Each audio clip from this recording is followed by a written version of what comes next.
पिछले वीडियो में हमने बात किया था कोलेस्ट्रॉल का क्या रोल है, और आज हम बात करेंगे कि कोलेस्ट्रॉल को कंट्रोल करने के लिए आप क्या कर सकते हैं। एक्चुअली में कोलेस्ट्रॉल जो है कार्बोहाइड्रेट से बनता है।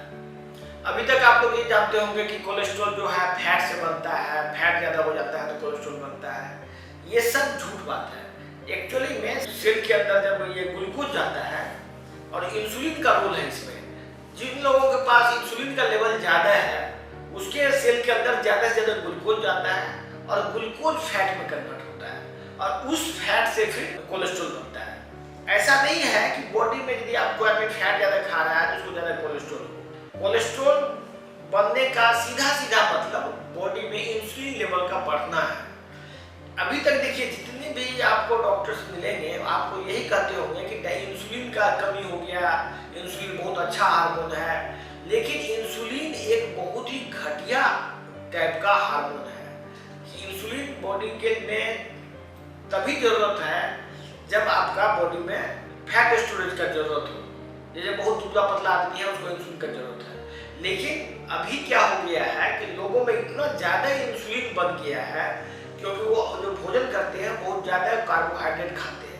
कार्बोहाइड्रेट जो है इंसुलिन की मात्रा बॉडी में बढ़ाता रहता है और बहुत ज़्यादा मात्रा बढ़ते रहने से आदमी के बॉडी में इंसुलिन का मात्रा इतना ज़्यादा हो जाता है कि उसके सेल के अंदर कार्बोहाइड्रेट ग्लूकोज भर जाता है और ग्लूकोज भरने से उस सेल के अंदर इन्फ्लामेशन हो जाता है और वो अपना रिपेयर प्रोसेस, रिजेनरेशन प्रोसेस नहीं कर पाता है। तो अभी तक जो आप लोग सुनते आए हैं कि इंसुलिन एक अच्छा हार्मोन है, ये बिल्कुल झूठ है। इंसुलिन एक बहुत ही खतरनाक हार्मोन है। इंसुलिन ये रिसर्च में, मैं ये अपने से नहीं बोल रहा हूँ, ये एलोपैथी का रिसर्च की बात कर रहा हूँ, ये कोई नेचुरोपैथ का रिसर्च का बात नहीं हो रहा है।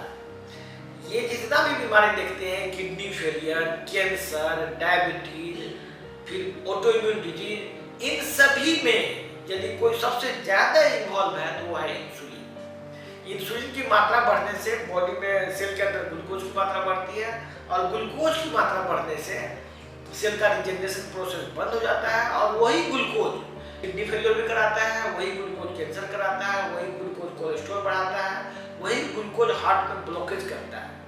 हार्ट का ब्लॉकेज भी जो है इंसुलिन के लेवल बढ़ने से ही होता है।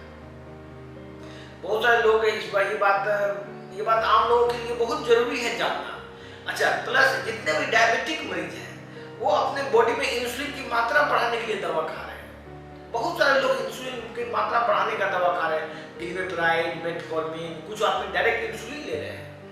आपको ये बात जान के हैरानी होगी कि जो लोग आदमी इंसुलिन की मात्रा बढ़ाने की दवाई ले रहे हैं उन्हीं लोगों में किडनी फेलियर हो रहा है, उन्हीं लोगों को ज़्यादातर चांस में कैंसर हो रहा है, उन्हीं लोगों को पाँव में गैंग्रीन हो जाता है, रेटिना जो खराब होता है आदमी जो देखते अचानक ब्लाइंड हो गया, रेटिनोपैथी हो गया, इसके बाद आंख में सुई भोंकवाने की प्रक्रिया शुरू होती है।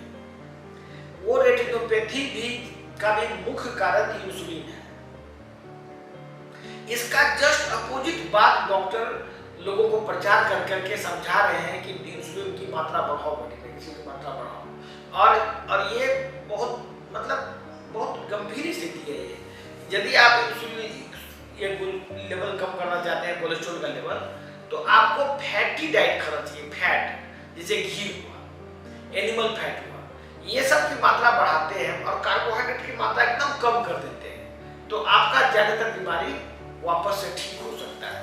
मतलब ये थॉमस सीफ्रिड ने कैंसर के अनुसंधान में ये पाया कि यदि किसी आदमी को सिर्फ चर्बी खिलाया जाए या कीटोजेनिक डाइट खिलाया जाए, मतलब 20% ही कार्बोहाइड्रेट होगा, 80% फैट होगा, तब जाके ज़्यादातर कैंसर ठीक हो जाते हैं।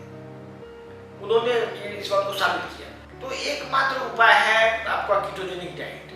लेकिन हमारे ट्रीटमेंट में हम लोग क्या करते हैं, हम लोग प्योरली कीटोजेनिक डाइट फॉलो नहीं कर पाते हैं क्योंकि लोग कीटोजेनिक डाइट फॉलो नहीं कर पाते हैं। आदमी को किसी फैट खाने दिया जाए तो उसको मन में भय बैठा हुआ है उसके प्रति कि फैट खाएंगे तो मर जाएंगे। उसके लिए हम लोग क्या करते हैं कि डिटॉक्सिफिकेशन का वो बहुत सारा मेडिसिन बनाया हुआ है जिससे कि बॉडी का जो आपका जो ग्लूकोज है, ग्लूकोज को सेल में एंटर ही नहीं होने देगा हमारा दवाई, और प्लस सेलुलर में ऐसा परिवर्तन आता है इसमें जिससे कि माइटोकॉन्ड्रिया फिर से हेल्दी हो जाता है और माइटोकॉन्ड्रिया हेल्दी हो जाने से आपका ऑटोमेटिक ज़्यादातर बीमारी खत्म हो तो यदि आप लोगों को कोई बड़ी बीमारी है जिससे आप बहुत लंबे समय से जूझ रहे हैं तो दिए गए नंबर पर बात कीजिए, हमारे एक्सपर्ट आपको मदद करने की कोशिश करेंगे।